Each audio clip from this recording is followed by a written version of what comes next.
우린 받아들일 수 없어. 절대 받아들일 수 없어. 더 이상 그대로 두고 볼 순 없습니다. 우리도 선택할 권리가 있어. 그 권리를 뺏을 순 없습니다.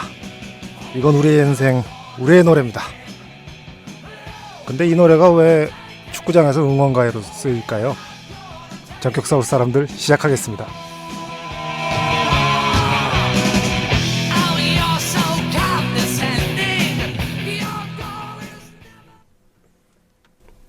자, 저희가 참 안 좋은 시기에 2주간 그 휴방 방송을 쉬었습니다.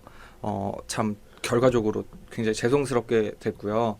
그 많은 분들이 정말 답답한 가슴을 어디다 풀 데가 없으셔서 좀 리플도 많이 달아주시고 했는데, 뭐 우선 제일 먼저 떠오르는 거는 아디 때 일이죠. 서울이 그 당시에는 이제 결과적으로 포장을 잘 하는 걸로 성공을 했는데, 리플 몇 개만 보더라도 그 페리훈님께서는 이해할 수가 없네요. 황선홍은 우리 팀 망치러 온 첩자인가요? 저 이제 K리그 그만 보고 싶습니다. 10년이 다 되어가는 팬질 이제 그만둘까 합니다. 너무 힘든 하루였습니다. 라고 하신 분도 있고, 그 외에도 그 세계 세왕님이 또 리플을 달아주셨는데,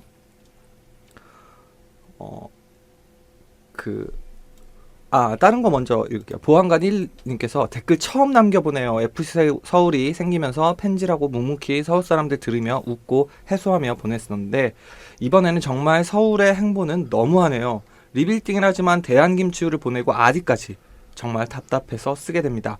들어올 선수들이 있다지만 팬들의 추억까지 뒤엎을 정도일까요? 님들의 생각들 정말 궁금하네요. 라고 하신 분도 있고요. 또 그리고 세계세양님께서는 진지하게 이쯤에서 그만둬야 하나 하는 생각이 듭니다. 여기까지인가 싶습니다. 팀 프런트와 공감대가 형성되지 않게 된 지 벌써 몇 년째인지도 모르겠습니다. 매년 이적 시장마다 이 팀은 무슨 생각일까 싶었는데 오늘 알았습니다.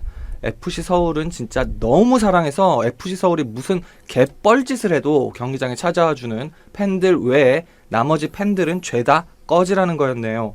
팬을 대상으로 옥석거르기라니 기가 막히네요. 리빌딩 운운하면서 정말 냉정하게 팀 레전드를 둘이나 내쳤는데, 여기서 그 둘이라는 건 대한과 아디. 팬들의 자부심을 잃고 어디 얼마나 좋은 선수 사오고 얼마나 성적 잘 내는지 지켜보려 합니다. 멀리서요. 라고 하셨고, 또 착한 뚜레님께서는 며칠 먹먹한 채로 있다가 몇 자 적습니다. 즐겁게 살자고 축구 보기 시작한 건데 좌절과 실망뿐이네요. 라고도 하시고, 닉네임이 별로 안 와다. 누가 생각이 나는데요? 제 앞에 계신 분이 생각이 나는데요, 저는. 그다음에 서울나래님께서는 처음으로 댓글 남겨봅니다. 3살 아들에게 유럽처럼 평생 웃고 즐길 수 있는 클럽 하나 만들어주자라는 생각으로 작년부터 응원하기 시작했는데, 요즘 구단의 행태를 보니 그냥 관둘까 하는 생각이 듭니다. 조금이나마 애정이 덜할 때 관둬야지. 지금도 이렇게 상처를 받는데 이렇게까지 하면서 응원하고 서포팅해야 하나 싶네요. 리빌딩을 하자는 건지 팬들을 몰아내자는 건지, 뭐 예전처럼 관심 끊고 야구나 보고 해축이나 보며 살죠 뭐. 근데 이 정도면 뭔가 팬들도 행동을 보여줘야 하는 거 아닙니까? 라고 또 하셨어요. 그 외에도 이제 다양한 대안에 대한, 이적에 대한 뭐 여러 가지 의견들, 그리고 저희를 소환하는 리플들, 이럴 때는 호해라도 해야 되는 거 아니냐, 왜 가만히 있냐라는 여러 가지 의견들이 있으셨는데요. 개인적으로 저는 이제 2주 방송을 쉬면서 작년 연말에 저는 되게 개인적으로 기분이 우울했어요. 올해 한 해 별로 내가 한 것도 잃은 것도 얻은 것도 없는데 또 한 해가 지나가는구나 라고 우울한 타이밍에 FC 서울이 이 지랄을 하더라고요. 그래서 방송 용어입니까? 네, 방송 용어입니다. 네. 그거 해도 되는 거야? 오늘은 방송을 좀 재정의할 필요가 있을 것 같아요. 방송심의위원회 규정을 지켜야 되는 거 아닙니까? 몰라. 자르려면. 안 돼요. 안 됩니다. 이러시면 안 됩니다. 그래서 딱 제가 이제 봤는데 내가 잘못 봤겠지. 처음에는 이게 대한 에이전트가 태국 같은 데 가려고 하는데 영입이 나이 때문에 영입이 잘 안 되니까 언론 플레이 하는 거겠지. 근데 집사람 분께서 야 너네 대한 수원간대 라고 해맑게 얘기하시고 그러고서 계속 있었는데 그래 영입을 안 해. 그래 그 아디 때처럼 그런 거 있죠. 나이 들면 내치는 서려장이라고 저는 이름을 붙였는데 그 미덕. 네. 미덕 중 하나. 미풍양소 강제 은퇴라고 불렸지만 이제 정확히는 그쵸. 30대 중반이 되면 길을 쓰고 내보낸다. 네. 그렇게 되면서 그때부터 이제 화가 나더라고요. 황선홍 감독에 대해서도 이제 처음에는 그래 잘해봐라라고 했지만 점점 갈수록 얘는 서울의 감독감이 아닌 것 같다라는 생각이 점점 강하게 의심과 확신을 갖게 만들었었는데 이제 진짜 암세포 같죠? 이제 서울을 이제 좀먹어 들어가고 있습니다. 그리고 아니, 이렇게 하실 말이 많으시면 댓글 하나 남기시지 그랬어요. 그러니까 같이 아니 남기시죠. 방송을 시작했는데 자기 자기 혼자서 혼자서, 계속 떠들고 있으면 우리는 저 한마디밖에 못했어요. 저는 사실 착한 또래가 지금 개에서 악센트가 셌어 지금.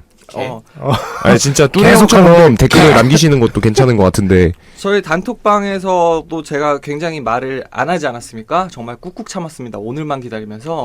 그렇죠. 이 미친 작자들의 행태를 도대체 어디서부터 자근자근 씹어야 될까라는 생각에 우선 뭐 얘기하기 전에 아디 은퇴 얘기가 이제 나중에 다 밝혀진 건 그거였죠. 아디가 1년 더 뛰고 싶다라고 했을 때 서울은 됐다 그만해라라고 얘기를 했고 아디는 현역을 이어가고 싶은 마음에 브라질로 갔는데 아이들이 짜장면이 먹고 싶다 친구들이 보고 싶다 해서 다시 한국의 팀을 알아보기 시작했고 그래서 강원과 굉장히 계약 직전까지 갔는데 그 당시에 강원 구단주였던 이은주신가요? 지금 이문주 이문주 구단주 그 사장님께서 이게 그림이 너무 안 좋다. 이렇게 되면 우리가 한 팀의 레전드 뺏어오는 거 아니냐. 이거는 우리한테도 너무 부담이 된다. 라고 해서 거절을 했고 아디 입장에서는 결국엔 서울의 코치를 받을 수밖에 없었고 울며 겨자 먹기로. 네.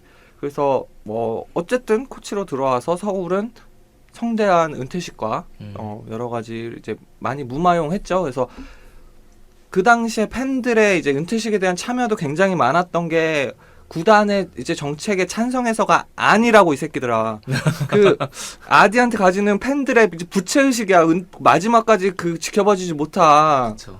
그래서 그렇게 참여를 했고 어쨌든 아디도 그걸 받아들이는 것 같으니까 우리가 뭐라고 할 수 있는 문제가 아니니까 그렇게 해서 그게 했는데 대안은 강제로 계약을 안 하고 보냈고 FA로 풀어버렸고 여기저기 팀을 알아보던 대안은 결국에 수원에 갔습니다. 그리고 저는 지금 굉장히 많이 분노를 쏟아내고 있지만 올해 연말 되면 아마 또 한 번 빡칠 거예요. 왜냐면은 수원과 대안이 계약했던 연봉이 얼마인지가 드러나거든요. 그쵸. 그러네. 네. 뭐 그건 많이 이미 깎았다고는 하지만 정확히 정확히 얼마인지는 금액이 안 모르니까. 나오니까. 그래도 어느 정도는 그래도 뭐 우리보다 높았다 낮았다 정도는 나오니까요. 비슷했다 정도는. 근데 낮았다고 그러더라고. 그쵸. 그래요? 그런가요? 근데 금액이 너무 차이가 커요. 어디서는 막 3억으로 알아봤다라는 얘기도 있고 어디는 8억이다라는 얘기도 있고 어디는 뭐야? 13억에 이제 어쨌든 비슷한 그 지금 현재 받고 있는 거가 비슷한 연봉이라고 했는데 만약에 우리가 그 서울에서 대안이 받던 연봉보다 많이 작았는데 그걸로 계약이 수원과 됐다고 하면은 그러면은 또다시 이제 분노할 수밖에 없지 않겠습니까? 근데 구단이 그러니까 수원이 얼마를 줬던 간에 수원은 이득이고 우리는 마이너스야. 그렇죠. 왜냐하면은 그러니까 지금 우리 구단이 진짜 잘못 생각한 게 뭐냐면 내가 이제 또 아스날 좋아하잖아. 오. 또 새벽에 졌던데. 4대2로 졌다. 4대2. FA컵 달라. 듣도 보도 못한 팀한테 졌다 그래. 죄송합니다. 더블 빡침. 네. 그러니까 아무튼 아스날 같은 경우에도 이렇게 지잖아? 그럼 꼭 앙리 꼴른 거 뭐 이런 거 막 이렇게 그치. 페이스북에 막 올려. 그리고 그 머천다이징이나 유니폼 같은 거 아직도 팔려요. 앙리. 맞아. 그러니까 지금 있는 거 걷어내는 손실이 얼마냐가 중요한 게 아니고 앞으로의 발생할 이익을 갖다가 그냥 아무렇지 않게 생각하는 거야. 그러니까 이 양반들 뭐냐면 구단으로 생각하는 게 아니고 현재 지금 우리 장사하는 기업으로 생각하는 거야. 아니 저는 오히려 더 기업으로 생각해줬으면 좋겠어요. 제가 서울에 살기 때문에 서울이라는 구단은 축구를 보기 시작한 것도 맞지만 제가 느낀 서울에 대한 매력은 장기적인 비전을 가지고 정말 이걸로 그 영업을 해보겠다라는 의지가 충만한 점이었거든요. 그건 축구단이고 내가 지금 그랬잖아. 장사하는 기업. 올해 해먹고 내년에 해먹고 언제 자기가 부서 이동을 할지 모르니까 전형적인 그냥 올해까지 난 몰라. 그러니까 싸구려 장사치처럼 군다는 거잖아요. 아니 전형적인 어떤 그 대기업 마인드라 그래야 되나? 내가 여기서 일만큼 해놓고 앞으로 뭐 토대를 닦아놓고 이런 게 아니라 그냥 여기까지 해놓고 내 실적 쌓아놓고 그냥 빠지는 거지. 다 이 업적 가지고 그러니까 자기는 그거 같은 승진하고 거예요. 그냥 땡. 장기적인 비전을 가지고 하는 척은 다 해놓고 결국에는 그게 세세적으로 그 자기네 비전에 맞춰서 하는 거는 포스 말고는 없잖아요. 지금 구단에 대한 뭐 레전드 뭐 그게 장기적인지도 나는 사실 의심스럽긴 해. 포스. 음. 그러니까 그것도 좀 애들이 줄어들고 있잖아. 그냥 지금 당장 돈이 되니까 어쨌든 계속 늘리고는 있는데 어쨌든 그거에 대해서 이제 구단이 가지고 있는 상징성이라든가 사실 상품이라는 거 요번에 황소 가지고서 한 1, 2년 구단 굿즈 많이 나와서 많이 팔아먹었잖아요. 그거 결국에는 어쨌든 역사에서 나온 거 아니야. 그럼 이제 대안에 관련된 거는 아무것도 못 만드는 거지. 다 철거했대잖아요. 뭐 은퇴가 아니니까 응. 어쩔 수 없는 거죠. 좀 전에 내가 좀 오해할 만한 발언을 했는데 네. 회원 수가 줄어드는 게 아니고 신생아들이 줄어들잖아. 아, 예. 그러니까 포스가 얼마나 커질지는 모르는 거죠. 앞으로. 예. 저도 오해해서 들었네요. 포스의 수가 줄어들고 있다는 그러니까 줄 알았는데. 저도 잘못 들은 것 같습니다. 그러니까 정말 제일 억울한 거. 좀 더 크게 보란 말이야. 크게 세상을. 역시 팬더 형님. 아니 서울 팬지라는 것도 힘들어 죽겠는데 거기까지 그 출산율 떨어지는 것까지 그 신경 써야 됩니까? 써야지. 아무튼 이 대안 이적이란 게 참 그러니까 어떻게 보면은 우리한테 무조건 손해일 수밖에 없죠, 당연히. 뭐 무조건 머천다이징이나 앞으로 팀의 역사 대안 거론하면서 뭐 할 수 있는 게 얼마나 많았는데 그거 다 포기한 거고 게다가 우리는 이제 그 과거의 역사 대안과 함께했던 역사까지 입에 담을 수 없는 상황이 된 거잖아요. 그러다 보니까 뭐 팬들 당연히 화나고 그러니까 프런트가 생각이 있으면 당연히 황선홍이 내보내자고 해도 프런트는 대안만은 잡아야 된다고 뜯어 말렸어야 되는 거지. 그치. 이거 어떻게든 감독이 컨트롤해서 함께 갈 수 있게 해야 된다고 1년이라도 더 뛰고, 그러니까 본인 스스로도 이제 한계라는 것들을 얘기하고 이제 어떤 것들을 계속 커뮤니케이션하면서 프런트와 감독이 선수와 함께 간다는 느낌으로 가야만 하는 존재인 게 84년에 우리 전신 축구팀이 됐을 때부터 전체를 다 합쳐도 대안이 뛰었던 2010년 이후로 그쵸. 기점으로 해서 2010년부터 해서 몇 년간에 그때만큼 팀이 성공적이었던 때가 있냐고요. 그럼 우리는 이제 그 기억에 이제 상징하는 선수가 아디, 대안, 몰리나 뭐 이런 선수들인데 그 중에 제일 핵심이 되는 대안 선수를 잃은 거예요. 상징적인 측면에서 너무 많이 잃었어. 그러면은 이거는 오래 장사 안 하겠다는, 그러니까 아까 펜다 형이 얘기한 것처럼 장기적으로 장사를 하겠다라는 생각이 없지 않은 이상 할 수 없는 결정이거든. 우리가 제일 좋은 시절, 그러니까 제일 강팀으로 이제 뿌듯하기 시작했던 게 대안하고 이제 기네슈 감독님 때인데 그때 그 시절 그리고 우승했던 진짜 2010년. 극강의 시절 2010년. 그리고 다시 이제 한번 최용수 감독이 몰리나랑 제2의 영광이었죠. 네. 이 시기를 진짜 통틀어서 오리지널 멤버 아니야. 음. 물론 이제 아디도 거기 속하지만 이런 선수를 갖다가 그냥 계산적으로 아니면 감독과 불화 때문에 내보냈다는 게 믿기지가 않아. 그리고 그 서울에 대한, 그러니까 대안이 참 그 이제 마케팅 측면에서도 굉장히 기여를 많이 한 게 챔피언 라이크 오레이즈라는 지금 1년이 넘도록 쓰이는 그 캐치프레이즈 대안 입에서 나왔고요. 그다음에 매번 이제 팬들이 구단에 대한 불만이 많아졌을 때 대안이 한마디씩 인터뷰 해주는 것 때문에 팬들이 얼마나 많이 자리를 지켰는지 구단은 지금 판단을 잘못한 거라고밖에 볼 수 없어요. 우리 집 벽에 그거 아직도 걸려 있어. 아직 걸려 있어요? 수원 저기 수원이요? 수원이요? 수건. 깜짝이야. 아, 너무 수원에 너무 민감하게 반응하는 것 같아요. 이쯤 되면. 수건 타월. 네. 뭐 따라가신 줄 알았어요. 그러니까요. 대안 따라 수원 간다. 예. 지금까지 얘기한 게 딱 엄밀히 얘기하면은 그 시점까지입니다. 서울에서 대안을 잡지 않았다는 부분인 거죠. 안 잡았다는 거죠, 말 아니 그대로. 첫 번째는 노답이야, 노답. 구단이 정말 잘못한 게 이런 선수를 내보내려면 그러니까 우리가 무슨 전쟁을 하든지 무슨 정치적인 어떤 큰 이슈를 해결하려면 그 정당성이 있어야 돼. 그렇죠. 그러려면은 대안하고 이렇게 감독하고 막 불화가 생기거나 이럴 때 팬들이 인지할 수 있도록 좀 흘렸어야 돼. 대안이 얼마를 요구하고 뭐 어떻게 했을 때 미리 그걸 띄워가지고 그러니까 지금 언플조차 병신 같은 거지. 맞아. 그 전에 미리 띄워가지고 이 적어도 대안에 대한 지지도를 좀 떨어뜨리고서 하든가. 음. 근데 지금은 뭐 다들 대안만 믿고 당연히 그 당시에도 대안 황선홍 고르라면 다 대안 고르고 있던 상황인데 그 와중에 그런 독단적으로 결정을 내려버리면 그러니까 멍청한 거지. 그러니까 대처를 아마추어 같이 한 거지. 네 진짜 이상하게 한 거죠. 유럽 구단들 봐봐. 뭐 하다가 뭐 협상하다가 협상 중이다. 뭐 조건은 뭐 서로 뭐 어떻게 얘기하고 있다. 그러면서 그럼 또 팬들이 그렇죠. 이쪽에 가서 얘기하고 저쪽에 가서 얘기하고 막 이러면서 뭔가 조율이 되거나 아니면 깨지면 어쩔 수 없이 놔줬다. 그러면 뭐 구단이 욕은 먹어도 우리처럼 지금 같은 상황은 별로 이- 발생 안 할 거야. 이 정도까지는 아니죠. 네. 뒤통수 맞은 느낌은 안 들죠. 쿠티뉴가 물론 이제 그렇게 하고 있지. 한 번 그렇게 했지. 해서 갔죠. 어. 네. 이렇게 다 갔잖아요. 그리고 이제 대안에 대한 이제 계약을 하지 않은 것 자체에 대해서 구단에서 지금 리빌딩이라는 명분을 내세웠어요. 근데 그거에서 이제 간간히 지금쯤이면 대안을 놔주는 것도 뭐 구단 입장에서 어느 정도 그리고 황선홍 감독 입장에서 어느 정도 이해는 된다라고 하시는 분들이 있어요. 그러면서 이제 많이 얘기를 하죠.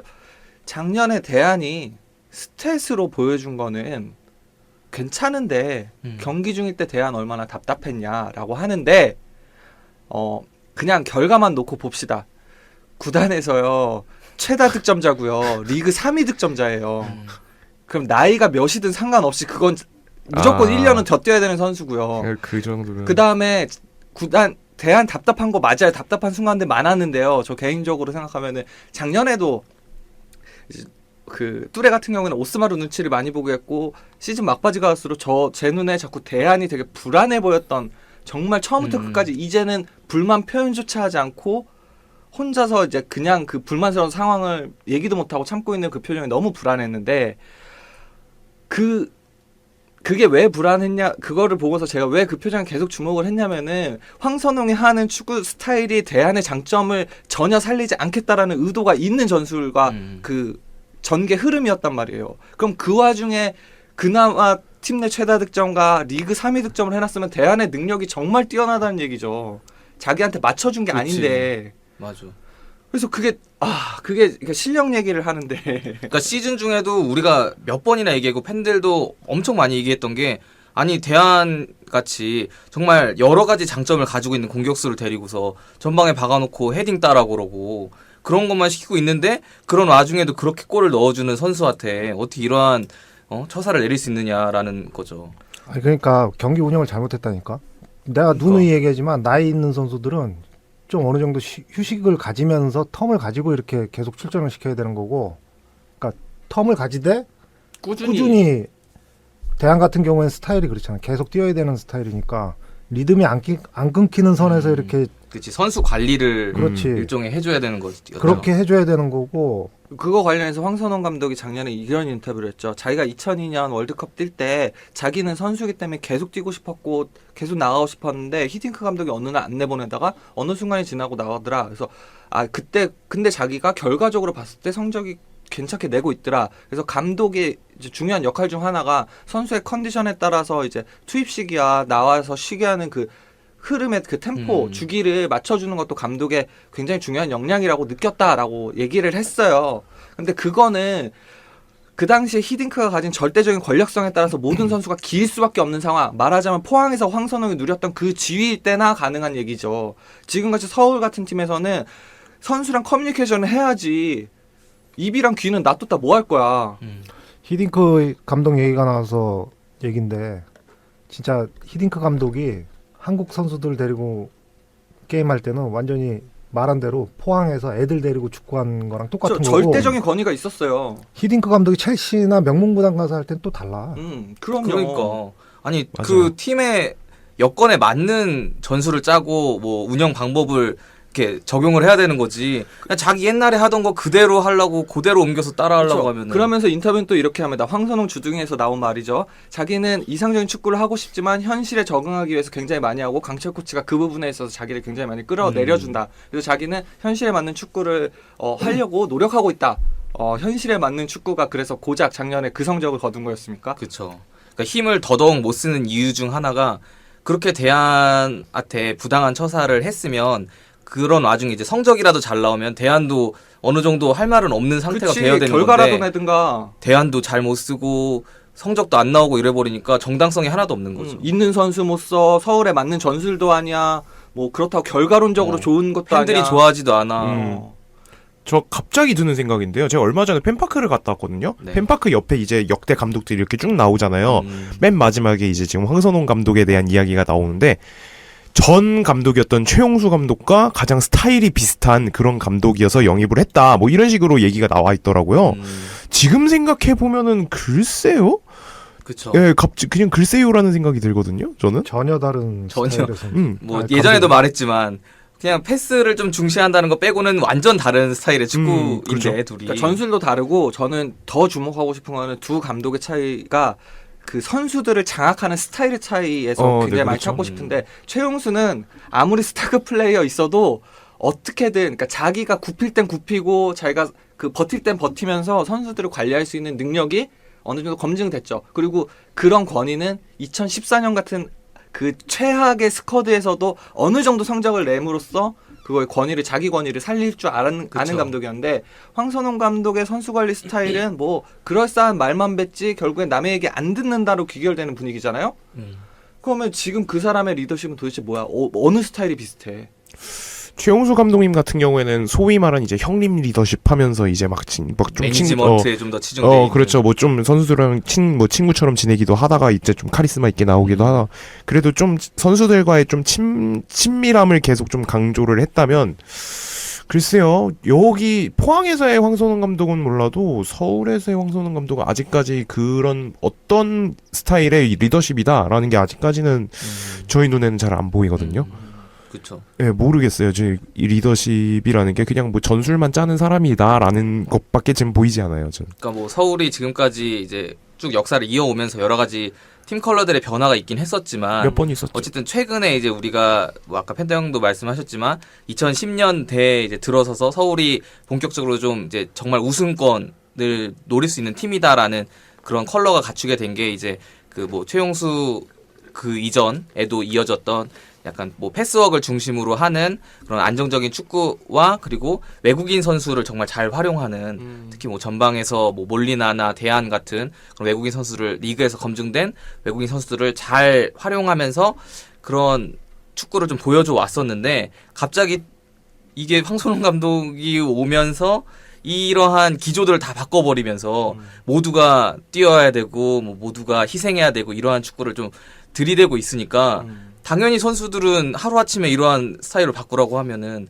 그게 쉽게 바뀌어지지 않는 건데 이런 식으로 좀 팀을 강제적으로 그러니까 우리가 저번에도 말씀드렸지만 우리가 원했던 건 서울의 단점, 서울 축구의 단점을 황선홍식 장점으로 좀 더 발전시켜줬으면 좋겠다라는 거였지 이 황선홍 축구를 여기서 하라는 말은 아니었단 말이죠. 근데 그거를 여기서 하고 있으니까 참 답답하고 팀의 이런 중요 인사들을 내치는 상황들이 나오다 보니까 더 신뢰가 안 가고 뭐 다음 시즌에 대한 이게 곧 다가올 시즌에 대한 기대도 전혀 안 되고 있는 상황인 거죠. 그러니까 있는 자원의 장점을 살리지 못하는 감독, 그러니까 있는 도구들의 그 용도와 사용법을 모르는 감독이 그 감독의 능력을 어떻게 인정해야 될지 저는 잘 모르겠어요 이제는.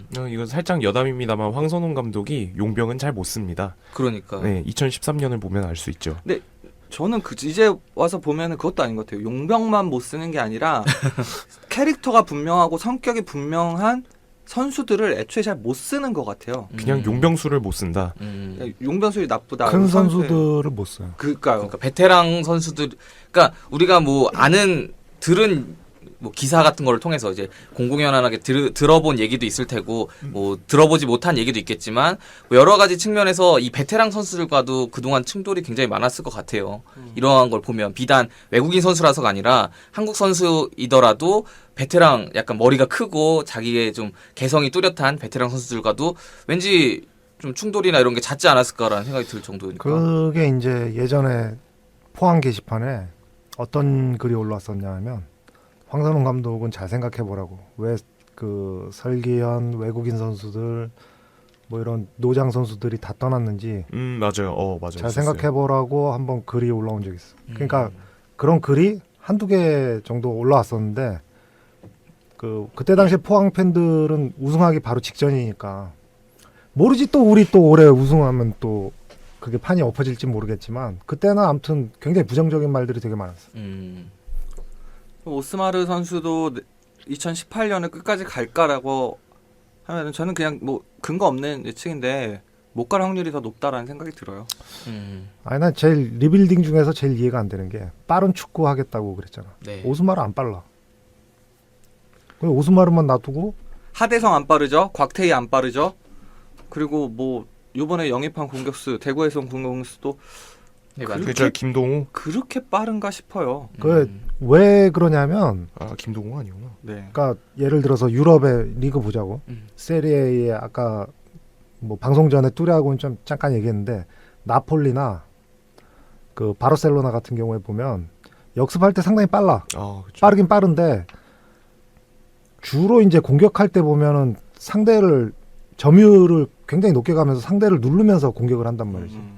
그럴 때 템포 보면 빠른가? 그렇진 않거든. 그러니까 그 기술적인 우위를 가지고 밸런스 계산하면서 패스웍을 강화하면서 이렇게 상대를 눌러버린다고. 근데 서울이 원래 하대성이 좋았던 게 뭐냐면 그런 식의 분배를 굉장히 잘하거든. 그렇죠. 기술적으로 그리고 위치 자기가 수비 상황에서도 위치 선정을 해줘서 상대의 선택지를 좁혀버리고 바로 반응이 상대의 역습이 못 나오게 막아주는 그런 것들이 굉장히 돋보였던 선수인데. 근데 이번에 리빌딩을 보면 수비하다가 역습할 때 한 방에 뻥뻥 질러갖고 나가면서 해먹겠다는 얘기가처럼 보이거든. 그렇죠. 결국에는 지금 짜여진 멤버들 구성으로 보면 살아남은 멤버들, 버틴 멤버들 보면은 결국엔 예전에 포항에 하던 거 하겠다 이거잖아요. 그러니까 상위권 팀의 압도적인 힘을 가지고 축구를 하는 게 아니고 중위권이나 하위권 팀이 그러니까. 하는 스타일로 해서 한번 도전을 해보겠다는 건데. 그러니까 서울이 황선홍 와서 우리가 제일 불만이었던 거는 황선홍은 왜 서울에 맞는 축구를 하지 않는가. 서울에 맞는 축구라 함은 서울을 만났을 때 상대가 어느 정도 당연히 견제를 하고 나오는 나는 전제 하에 전술을 짜지 않는가. 그렇죠. 왜 예전처럼 포항처럼 덤비면 할만한데 라는 팀이 아니라는 거예요. 그 당시 서울은 황선홍이 최용수로부터 그 바톤을 넘겨받았을 그 시점에 서울은. 그치, 우리 2군들 내보내갖고 5대0인가 뭐 그렇게 진 적은 있어도. 그쵸. 쉽게는 안 졌지 서울. 그 당시까지만 해도 서울은 나오면 상대팀은 일단 먼저 수비를 탄탄하게 버티겠다라는 마음으로 나오는 팀들이었다고요. 그래서 황선홍 감독님이 이번에 이제 전지훈련 떠나면서 인터뷰한 부분 중에 한 부분이 이제 뭐 앞으로 이제 보여줄 축구가 뭐 기술은 좀 부족할지 몰라도 빠른 뭐 이런 식으로 얘기를 하더라고요. 빠른? 근데 우리가 기존에 우리의 가지고 있던 컬러는 빠르지 않더라도 기술적인 축구를 해왔잖아요. 그쵸. 그 부분에 굉장히 즐거움을 많이 느낀 팬분들도 굉장히 많았고. 야, 생일 빠른 애들만 모아놓은 거 아니야? 빠른? 근데 이제 그거를 이제 뒤엎고 오히려 반대로 기술은 없지만 빠른 축구. 그냥 먼지 나도록 뛰어다니겠다 이거밖에 안 되잖아요. 그러니까 팬들이 어떤 결정을 내려도 그것을 용인하기 위해서는 아까 전에 말한 것처럼 미리 뭐 어느 정도 분위기를 흘리는 것도 중요하겠지만 지금 이 변화가 뭘 위한 건지 비전을 제시해라라고 이제 얘기를 하죠. 이 변화가 무엇을 위한 것인지 안다면, 그래서 그게 납득이 된다면 그래 받아들이겠다라는 게 팬들의 자세인데, 이게 비전이라는 말이 굉장히 거창합니다. 쉽게 얘기하죠. 예고편이에요. 핸드폰 나올 때도 몇 달 전부터 트레일러처럼 광고를 찍어대요. 다음번에 버전은 이런 거 나온다고. 광고 하나 안 하고 말로만 믿으라고요. 뭐 미친놈들이야 우리가. 그렇죠. 아무런 예고편도 던지지 않고 고작 한다는 말은 감독 입장에서 뭐 장기적인 얘기 할 수 없는 건 당연하겠지만 기술이 부족하더라도 빠른 축구를 하겠다? 누가 그거 원하는데요. 그렇죠. 그 예고편이 먹힌 적은 있어. 기네슈 감독 있을 때. 2007년에 그치 팀 컬러가 보이기 시작했으니까 그거는 4경기인가 뭐 처음에 와가지고 4경기인가 4연승인가 5연승을 했어. 그러고 나서 이거 K리그 해볼만 하다고 그랬다가 줄부상 나고 그러면서 우리가 아는 뭐 이상엽, 안상현, 뭐 이청용 뭐 이런 선수들 막 쭉 나왔잖아. 그 선수들이 나와갖고 막 이렇게 하는데 고명진 뭐 이런 선수들 다 나왔었다고 그때. 어린 선수들이 어린 진짜 선수들이 다 나와가지고 잘했죠 그때. 질 것 같은데 막 그런데 그런 경기 막 다 끈기로 비기거나 막 이기고 이러면서 내년이 상당히 기대된다. 그랬을 때 2008년에는 우리는 2군 없다. 다 1군이다. 이렇게 해갖고 예고편 때리면 먹히지. 그리고 또 하나의 예고편에 성공했던 사례가 최용수 감독입니다. 우리 3백으로 갈 거다. 10경기만 기다려달라. 별거 아닌 말 같았는데 그래서 당신이 하려는 게 뭐냐라는 걸 팀 팬들이 계속 보게 만들었어요. 감독이 할 수 있는 예고편은 이 정도죠. 그렇지. 굉장히 성공적인 사례가 2개가 지금 나왔습니다. 뭐 그때가 우리가 굉장히 FC 서울의 영광스러운 시기였고요. 그럼 좀 더 제대로 된 예고편은 누가 내야 되느냐? 구단에서 내야 되는데요. 구단 지금 뒤늦게 언론 플레이로 리빌딩 한다라고 했는데 그럼 황선홍 와가지고 1년 반 동안 한 건 도대체 뭔데요? 우리한테 그 똥 같은 거 보여주면서 한 게 뭔데? 그거 리빌딩 아니었냐고. 아무것도 안 남았죠. 선수단 개편도 안 되고 경기력 개편도 안 되고 성적 개편도 안 되고. 감독 색깔을 보여주기로 했어? 뭘 했어? 그럼 1년 반 동안 예고편이 있긴 있었어. 뭐 한 거야? 임민혁 나오고 뭐 심재혁 내보내고 임대 보내고 뭐 이러면서 예고편이 어느 정도는 있지. 그러니까 그게 성공적이었냐는 얘기. 예고편이라기엔 살짝 그 앞에 사례들이랑 봤을 때 예고편이라기엔 조금. 그러니까 구단에서 이 팀이 뭐 책도 만들고 맨날 그거 보면서 시기는 좀 어긋나지만 순서는 맞는 것 같아요라고 팬들이 왜 그런 얘기를 하냐면요. 구단에서 어쨌든 그거에 따라서 점차적으로 우리 2010년에 평균 관중 3만 넘었어요. 그때 무료표 있었죠. 근데 그 다음부터 바로 객단가 높이기 전략으로 선회했고 그다음에 우리 시즌권 올리는 거 내년에 더 올려도 돼. 입장권 가격 더 올려도 돼 라고 받아들일 정도로 이때까지 그들이 낸 예고편에 그래 우리 구단이 이렇게 앞으로 간다면 나는 충분히 내가 계속 좋아할 수 있고 지지할 거야 라는 마음을 들게 했는데 지금은 뒤늦게 나온 무마용 리빌딩이라는 단어가 너무 공허하고 어떠한 예고편도 보여주지 못하고 있는 상황에서 팬들한테 뭐 믿어달라? 그리고 뭐 영입이 뭐 더 있을 거다? 누구 영입하려고 또 그러니까. 쓰지도 못할 것도 영입해가지고 적당히 데리고 있다가 어디 임대 보내고 FA로 풀어주려고. 그리고 그 리빌딩이라는 것도 이상해요. 지금 영입 행보를 보면 일단은 이적해온 선수들도 솔직히 조금 뭔가 이 선수가 그 소위 말하는 빠른 선수냐 또 뭐 어린 선수냐 리빌딩에 맞는 선수냐 이렇게 좀 질문을 하면 그건 좀 아니기도 하거든요. 그렇죠. 컨셉도 없는데 예고편이 나올 리가 없죠. 뭘로 예고를 뭐 때릴까요? 몇 명 데려온 선수들이 뭐 나쁜 선수들은 아니지만 그렇죠. 나쁜 선수들은 그렇지만 아니에요. 딱 영입이 됐을 때 막 좋지는 또 않은 그런 선수들. 만약에 2018년에 성적이 잘 나온다면 그거에 굉장히 큰 기여를 할 것으로 예상되는 선수들은 새로 영입한 선수들이 아니에요. 그렇죠. 네. 원래 있던 선수들이죠. 야, 난 그런 거보다는 제일 골 때리는 게 지금 이 선수들 데리고 이제 슈퍼매치 하잖아. 그러면 슈퍼매치 예고편 보여줘야 되잖아. 어떤 거를 보내줄 거야? 뭐 2004년, 5년? 대안 없을 때? 그거 나오겠죠. 기성용 캥거루 세레머니 차두리 그거 귀에 손대는 거 그다음에 윤주태 그 차두리에게 바치는 4골 헌정골 그 정도 나오겠죠. 뭐 박주영 박주영 해트트릭. 근데 박주영 지금 계약 됐어? 안 됐잖아. 지금 그건 또 어떻게 돼요, 진짜? 그거는 일단 네. 챙겨놓읍시다. 일단 챙겨봅시다. 이거 아니에요. 얘기하면 네. 이제 안 끝날 것 같아요. 이게 진짜 문제가 지금 단순히 물론 그것도 가장 큰 이유겠지만 대안을 단순히 라이벌 팀에 보냈다 그것 때문에 이러는 게 아니에요. 그래 이제 그래 네 일단 하고 지금 시즌 중에 우리가 사실 방송에서 굉장히 많이 어르고 달래고 한 방송을 많이 했잖아요.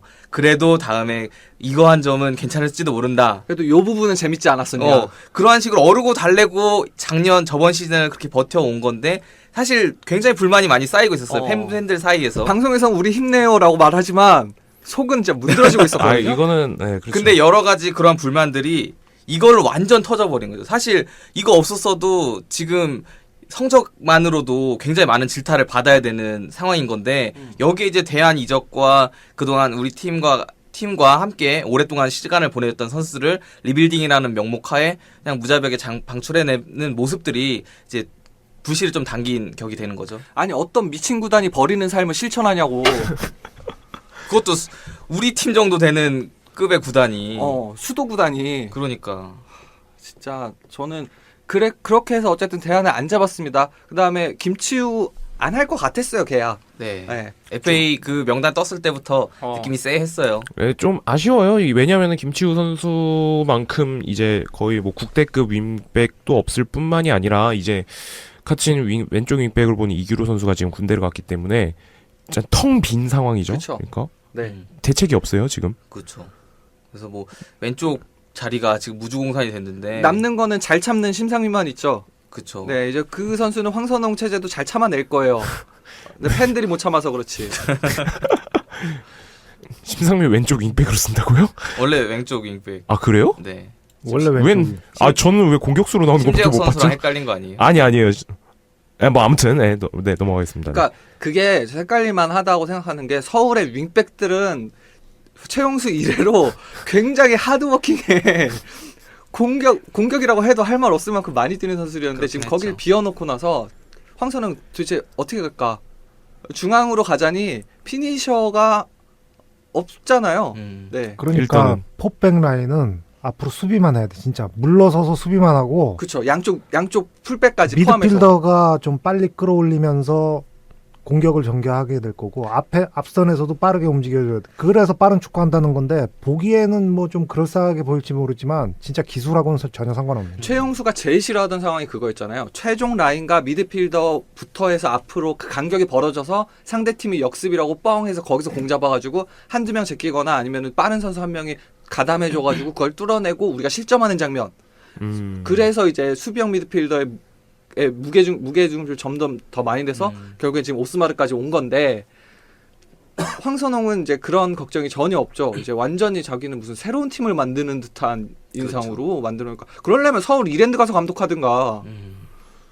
그러니까 스쿼드도 점점 이게 상위권의 스쿼드라고는 좀 볼 수 없는 그러한 선수들을 채워지다 보니까 저는 잘 그것까지는 잘 모르겠지만 난 이상한 게 구단이라는 게 구단 자체가 가지고 있는 철학도 있어야 되거든. 축구에 대한. 그렇죠. 축구에 대한 철학이 없고 장사에 대한 철학만 있는 거야. 그러니까 구단 장사도 잘 못하는 것 같아 이제. 장사치. 구단의 비전을 억지로 예측해 보면 저는 황선홍 감독이 왔을 때부터 결국에는 선수 단 몸값을 줄이겠다는 얘기 아니냐라는 생각이 점점 들었는데 결국에는 구단에 그 급하게 황선홍을 데려온 거는 예전처럼 비싼 선수 안 써도 어느 정도 성적 낼 수 있는 감독이 누굴까? 그리고 그거에 거부감이 없는 감독이 누굴까? 그래서 황선홍이 나온 것 같아요. 아니면 축협의 위치를 생각했을 수도 있을 네. 거야. 아마. 여러모로 그런 것도 이제 서울에서 실패하면 이제 축협의 간부가 된다는 그런 코스가 있죠. 전 풍삼이 형 말이 맞는 것 같아요. 이 왠지 그 좀 어느 몸값이 낮아도 어느 정도의 성적을 낼 수 있는 이거를 생각했을 때 왜냐면 옛날 포항 생각이 나거든요. 그러니까 그 어느 정도라는 게 팬들이 기대하는 선은 어쨌든 아침에 나가는 선이에요. 우승을 못하더라도 아침에 나가는 선. 최소 아침. 지금 구단은 작년 성적 실패라고 생각 안 하는 것 같아요. 상위 스플릿 정도 들어갈 정도의 몸값이 말만 뭐 그랬다 하지 사실은 적당히 만족하고 있을지도 몰라요. 아니 저는 그렇게 또 투자를 그렇게 했는데? 봐요. 아니 그러니까. 그렇게 투자를 했는데요? 그래서 이제 줄이려고 대안 보냈잖아요. 김치우 보냈잖아요. 조찬호 보냈잖아요. 네. 다 보내. 조찬호 그건 잘한 거지. 그건 잘했네. 셀러리 캡 낮췄네. 조찬호가 나갔을지도 몰라. 자기 발로 나갔을 수도 있어요. 조찬호 선수가 자기 발로 나갔을 수도 있어요. 이거 뭐 아무도 모르는 일이에요. 그거는. 아니 이제 보약 팔 만한 선수가 없잖아. 김치우 대안한테 팔아야 되는데. 그리고 황선은 온다고 해서 조금 버텨볼까 했는데 이거 보니까 이것도 아니다 싶어서 갈 수도 있죠. 뭐. 그렇죠. 네. 하여튼 그런 것들이 그러니까 작년 연말에 이제 구단이 투자를 안 하고 선수단 인건비가 다른 구단에 비해서 전체 운영 규모에서 파이가 비율이 굉장히 적다. 그런데 어떻게 성적이 잘 나겠냐라고 지적을 해주신 청취자분도 계시죠. 로제님이셨나요? 네. 근데 저는 황선홍이 오는 순간부터 좀 그런 생각이 들었어요. 아, 전체 운영 그 돈 중에서 선수단 비율 줄이겠다는 얘기구나. 근데 저는 그래서 다른 선수들이 나가도 대안만큼은 잡을 줄 알았거든요. 근데 구단이 이런 결정을 한 거에 대해서 이렇게까지 할 줄은 몰랐죠. 네, 그래놓고서 리빌딩이라는 명분을 제시할 줄은 나름대로 역발상이네요. 역발상. 그쵸 역발상으로 엿을 먹인 거죠. 그렇죠. 엿발상이 됐네요. 네. 퍼거슨 이후에 감독이 누구였지? 모예스. 모에스가 들어온 격이지 지금. 그렇게 되네요. 왜냐하면 명문 구단들은 그 감독의 철학만 있는 게 아니라 그쵸. 팀 구단- 철학이 있어. 아까도 얘기했지만. 그래서 그쵸. 지금 나폴리나 뭐 바르셀로나 감독이 바뀌어도 그렇지.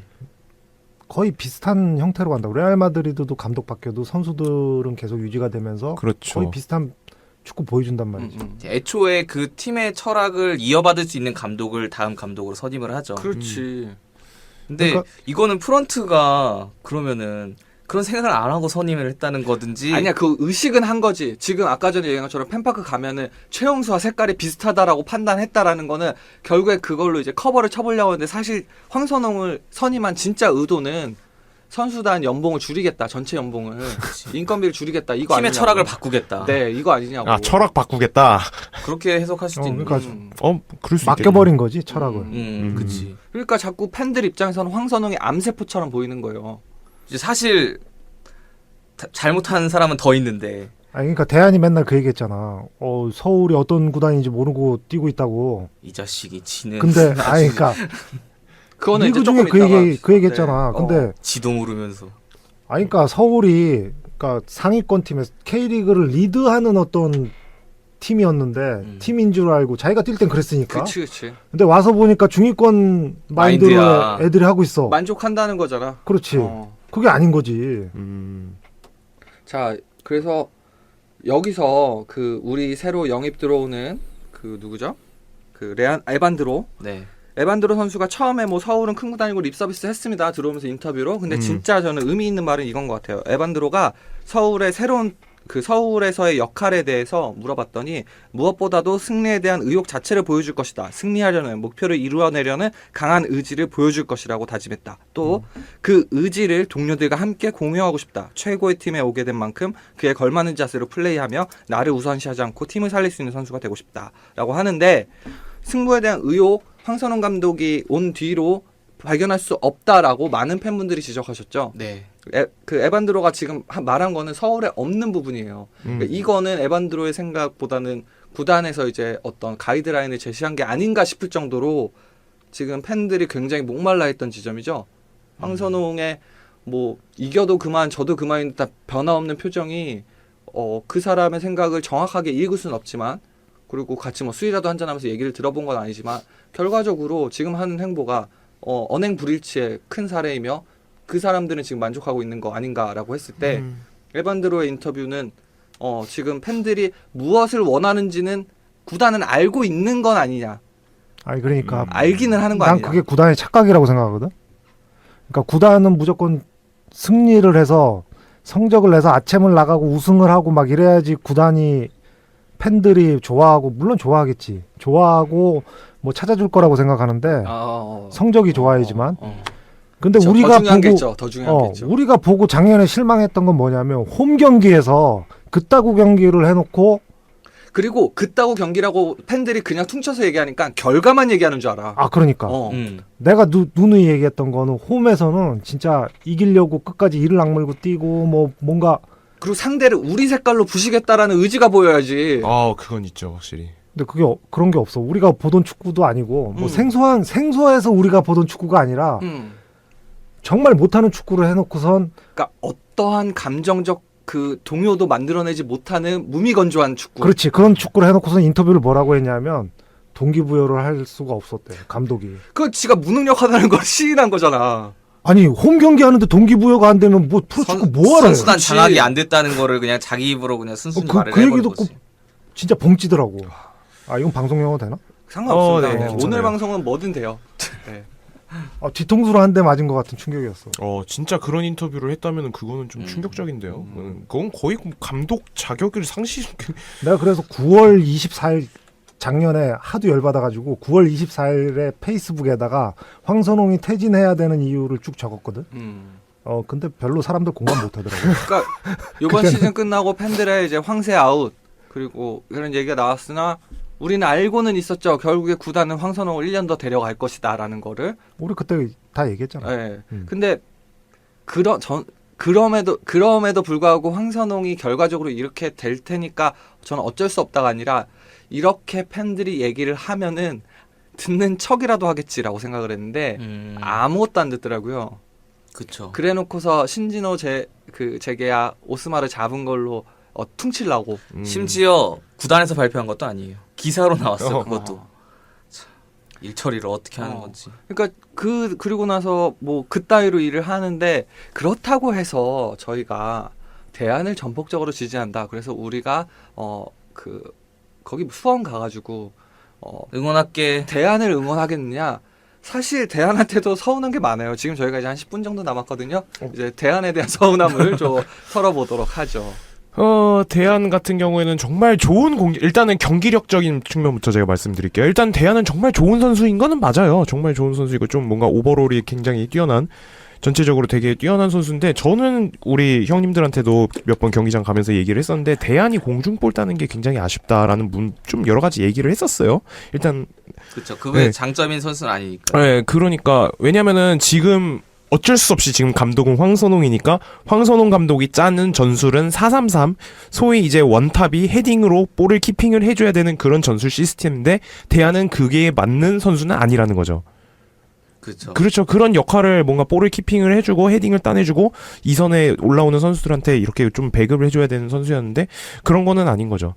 일단 경기력적인 모습에서는 제가 이렇게 말씀을 드릴 수 있을 것 같고요. 자, 그리고 대안이 뭐 어쨌든 그 스타일에 대한 뭐 호불호도 갈릴 수 있고 그런데 저는 그렇게 해서 선택한 게 수원이다라는 게 야, 너는 30대 중후반이 그 노망들 나이는 아닌데 저는 이 얘기를 딱 들었을 때 생각나는 사람이 하나 있었어요. 루이스 피고라고. 그때 당시에 이제 그러니까 이상호가 왔을 때 저한테 누군가가 그랬어요. 서울 팬이 아닌 사람이 이거면은 뭐 피구나 그런 급 아니냐. 아우 이상호가 무슨 피구냐고 염기훈이라도 오면은 뭐 피구라 소리 하겠지만 근데 우리가 이제 만들어 줬습니다. 대안으로. 진짜 피구 루이스 피고랑 똑같아요. 지금 바르셀로나에서 레알 마드리드 이적한 거랑 똑같아요. 지금 이건. 그거보다도 훨씬 심한 경우가 아닐까. 그렇죠. 우리나라 왜냐면은- 안쪽으로는 치면 더 심하죠. 왜냐면 은퇴 1년 전이거든. 거의. 그래.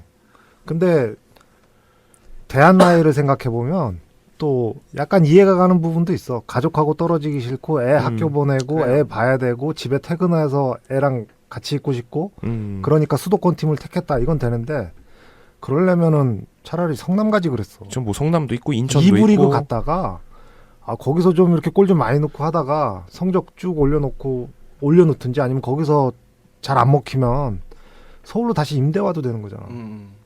그러니까 저 그림이 얼마나 좋은 거냐면요.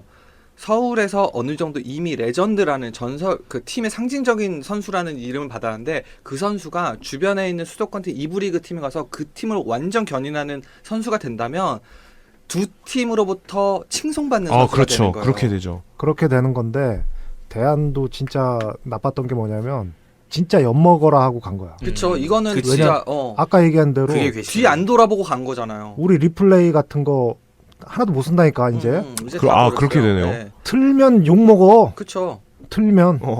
이제 그러니까 우리 구단이 선수인데. 얼마나 서운하게 감정이 어. 쌓인 건지 모르겠지만 대안도 진짜 너무 크게 일을 저지르. 아니 아무리 뭐 황선홍 감독이랑 뭐 사이가 틀어지고 구단에 서운하고 아무리 그래도 어린 선수도 아니고 아니 베테랑 선수가 자기가 몸담았던 팀에 자기가 어떤 존재인지 아는 선수가 그리고 지가 그렇게 팀을 강조했으면서 감독이나 그래. 구단 뭐 프런트가 아니라 팀을 그렇게 강조해 놓고서 그런 선수가 그런 선택을 한다는 게 말이 안 되죠. 그러니까 마치 자기가 이제 FC 서울에서 관계를 맺은 게 FC 서울이라는 상징을 통해서 팬들과 맺는 관계가 제일 중요한 것처럼 얘기를 해놓고서 지금은 감독이랑 구단 엿먹으라고 선택을 한 거잖아요. 그치. 그럼 이 선택에서 팬들은 전혀 그 선택 요소에서 없었던 거잖아요. 자기가 제일 중요한 것처럼 이때까지 입으로 떠들었던 그 관계를. 그치. 지는 뭐 슈퍼매치 때 골 넣으면 황선홍 감독 가슴에 비수 한 번 꽂는 거겠지만 우리한테는 매경기 비수 꽂는 거잖아요. 이게 대안이 다른 팀에 가서 그렇게 활약하고 아까 리플 보셨죠? 이제 10년 그 FC 서울 보신 분도 이제 접어야 될 땐가 싶다. 그리고 장기적으로 자기 이제 대를 이어서 한 팀을 같이 응원하는 그런 그림을 그리셨던 분도 차라리 지금쯤 간두는 게 맞지 않겠냐. 라고 이제 얘기가 나올 정도면 그러니까 앞에서 구단은 당연히 이런 거를 예상하지 못했다면 그들이 병신인 거고 그치. 대안은 일부러 이런 것까지 엿먹으라고 지금 선택을 한 거 아니냐. 더 괘씸한 거고. 너무 서운하죠. 그러니까 이거를 풀지 못하고 그냥 가버렸다는 거. 그게 왜 그러니까 그 전에 이미 갈등을 먼저 띄워놓고 서로가 그러니까 대한 에이전트도 진짜 웃긴 게 언론에 흘릴 수 있잖아. 그렇죠. 한참 전에 흘렸어야 되는데 뭐 거의 끝물에 흘리고 그것도 웃기는 게 구단은 또 대응도 안 하는 것 같아. 그렇죠. 일부러 진짜 뒤통수 치려고 다 이런 치밀하게 준비를 한 거죠. 맨체스터 유나이티드의 엠버서더라고 해서 명예 뭐 그런 거고 유럽에서는 이제 좀 그래도 어느 정도 인기를 끄는 팀들은 이렇게 전설적인 선수들이 간간히 인터뷰를 하면서 지금의 팀에 대한 어떤 논평이라든가 더 응원해 달라는 거를 이제 팬들에게 하기도 하는데 지금 이 정도 사태 왔으면요 최용수한테 SOS 했어야죠. 대안이랑 싸우고 풀어보고 하는 경험이 있는 감독한테 그 전화 찬스까지 쳐서 중재자 정도는 될 수 네, 있잖아요. 그 정도, 어느 정도 그렇죠. 이제 도움을 요청했었어요. 구단에서 이 정도 위기 관리 못하면 우리 연수 형님은 직접 전화했잖아. 신태용한테 몰리나 어떻게 써요? 그것만 전화했냐고요. 차두리 그래. 인터뷰 한국에 처음 들어왔을 때 기자들이 개 같은 질문하니까 일부러 액션이었잖아요. 들어가면서 누가 저딴 놈들 불어놨냐고 벽치면서 맞아. 그런 액션들을 보여주면서 선수들의 마음을 끌어안던 사람이었거든요. 그럼 이 정도 사태 왔으면 SOS 쳤어야죠. 그러니까 그러니까 서울이란 팀은 베테랑들이 있고 베테랑을 중심으로 해서 작년에 내가 제일 좋았던 경기 중에 하나가 방송하면서 그랬잖아. 박주영이 한 골 넣으니까 팀이 똘똘 뭉쳐갖고 그거 지키려고 애를 쓰더라. 그렇죠. 근데 일단 작년에 대안이 갖는 그러니까 박주영 같은 그 경기장 안에서 벌이는 상징성을 황선홍이 하나하나 지우기는 했어요. 그러니까 그거는 확실해요. 맞아. 그러니까 내 얘기가 뭐냐면 서울 같은 팀들은 큰 팀들은 스타 플레이어가 있고 주축이 되는 선수가 있고 그렇죠. 그런 선수들이 활약을 한번 하면 그걸 지키려고 팀 전체가 하나로 똘똘 뭉치는데 그게 9월 달부터인가 완전히 와해돼 버렸어. 그렇죠. 그걸 그러니까 황선홍이 깨버렸다는 거예요. 그렇지. 네. 자기가 점령을 하기 위해서. 근데 그럴 필요 없이 그 선수들 이용해 가지고 최용수처럼 한 번씩 딱 이렇게 안아주면 팀이 더 잘 굴러가는 거 아닌가? 그렇죠. 그러니까 그런 선수단 관리 능력이 없는데 지금 어떻게 이렇게 클래식 무대에서 계속 감독을 하는지 전 좀 의문이에요. 그 아무튼 정도 매니지먼트가 안 되는데. 대안도 내가 봤을 때는 한참 못 나오던 시기가 있었잖아. 그때 아마 많이 쌓였던 것 같고 그 이후에 경기에 계속 나오면서도 그게 안 풀어졌던 것 같아. 왜냐하면 자기를 위한 전술, 자기 장점을 살릴 수 있는 걸 하나도 안 깔아주고 그냥 나가서 무턱대고 헤딩볼 따라고 하니까. 그치. 이게 단순히 출전 시간이 줄어든 거에 대한 것만에 대한 불만이 아니라 경기 중에 요구하는 역할이라든가 이런 게 아니 지금 1년 반 동안 그렇게 해봤는데도 잘 안 된다니까 하는데도 황선홍 감독 무시하고 그냥 그렇게 해버리면 어느 선수가 그 감독을 좋아하겠어요. 그렇지. 그럼 그렇죠. 이적밖에 답이 없지 뭐. 그러니까 난 제일 의심스러운 것 중에 하나가 누누이 강조했던 게 대안하고 박주영 투톱으로 쓰고 옵션으로 스트라이크 한 명 넣어서 세 명이 돌아가면서 이렇게 계속 출전하면 어떻겠냐고 계속 얘기했었잖아 우리. 근데 애초에 그러한 마음이 없었던 거죠. 구상 자체가 없었어. 그렇지. 그러니까 그냥 자기가 포항에서 했던 거 그대로 해야겠다 이 생각밖에 없었던 거니까 뭐 그런 유연성이란 건 찾아볼 수가 없는 거죠. 그리고 마지막으로 한 1주간이죠. 연말부터 연초까지 지금 나오는 많은 기사들을 보면서 또 제가 빡친 포인트 중에 하나는 기자 새끼들입니다. 뭐 스토리가 늘어났다? 그 병신 같은 소리 하지 말고 그 스토리가 누굴 위한 스토리, 그 이때까지 K리그에 스토리가 필요하다고 했을 때, 스토리텔링이 필요하다고 했을 때 그 스토리가 무엇을 위한 스토리인지 한 번 더 생각하고 기사 쓰시기를. 이렇게 해서 그 스토리라는 건 결국엔 사람들한테 K리그에 대한 흥미를 끌고 팬들을 잡아두고 이야기거리를 만들어내서 계속 참여하게 만드는 건데 지금 사태는요. 일단 저는 시즌권 안 삽니다. K리그의 스토리를 원한 게 아니라 지들 조회수 먹을 만한 건수를 원했던 그쵸. 거죠. 쉽게 기사 쓸 수 있는 건수가 오니까 그걸 좋다고 환영하는데 진짜 우리가 K리그의 반이라고. 관중 수가. 그쵸. FC 서울 팬들이 반인데 지금 거기서 후두둑 떨어지고 나서 니들 밥벌이 얼마나 잘 되는지 봅시다. 아마 서울 팬들이 관심이 많이 좀 줄었을 거야. 이번 사건 때문에 안 떨어질 수가 없어요. 이 사건이 뭐하고 비슷하냐면 LG의 이순철 감독이 와서 김재현 나가고 막 이렇게 했을 때 있잖아. 그 사태하고 하면 비슷할 거야. 예. 저희는 잘 모르겠는데. 복구하는데 한 10년 걸릴 거야. 잘 저만 모르는 이해하네요. 네. 저만 이해하고 있네요. 아 네. 몰라? LG에서 이순철 금지어잖아.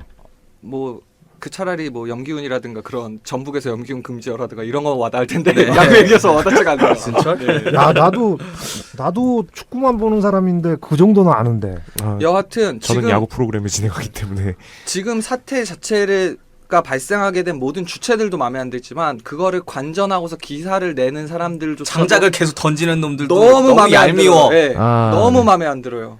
그리고 그 얘기를 쭉 해설자분이 하시지 않았나요? 그 스토리가 생겼다는 얘기를? 아 서영욱. 네. 네. 아 얘기해도 아니요 되나요? 서호정 아니에요? 아니요, 여러 서영욱. 명이서 아, 다 서영욱이에요. 얘기했어요. 서영욱도 얘기했어요. 서씨들이 아무튼. 문제인가? 그리고 또 한 가지 또 불편한 거 또 생각났습니다. 그 TV에 출연했던 에피소드 팬이라는 어린 아이에 대해 하수양. 그거를 애한테는 지금- 진짜 그러면 안 돼. 자, 이 상황에서 애한테 인터뷰 따는 그 정신은 도대체 어디서 나온 거예요? 애한테는 그러면 안 돼. 진짜 아 그거는 진짜 잘못했어요. 그 거지 같은 패륜 논리라는 게 그것도 정말 짜증나는데 아무것도 모르는 사람한테 농담이랍시고 욕 듣는 그 기분을 사실 서울 팬 아니면 잘 모를 텐데 기자들까지 거기에 감안해서 그 K리그 관중의 반인 팀을 자꾸 건들지 마세요. 걔는 아이라고. 아이를 갖다가 자기네들 상품에 이렇게 끼워 넣듯이 이렇게 하면 안 된다고. 그딴 식으로 하니까 K리그 성장 안 되는 거예요. 뭐가 원인인데요? 뭐 팬들이 원인? 니들도 뭐 하는 거예요 지금. 이러면서 무슨 확장성을 기대하고 지들 밥벌이인데 누구보다 소중히 관리한다고 그래서 지금 애 건드리고 있냐? 아유. 아 진짜 그거는 진짜 아닌 것 같아요. 그래서 올 진짜. 겨울에 이 빡치는 일은 이 구단과 감독과 대안 이 세 명의 아주 환상적인 콜라보로 지금 팬들의 분노를 야기하고 있는 건데. 네, 그래서 저희는 지금 이제 방송 시간이 다 돼서 오늘은 좀 2부를 해야 될 것 같아요. 네. 네, 그치. 2부로 이어가도록 하겠습니다.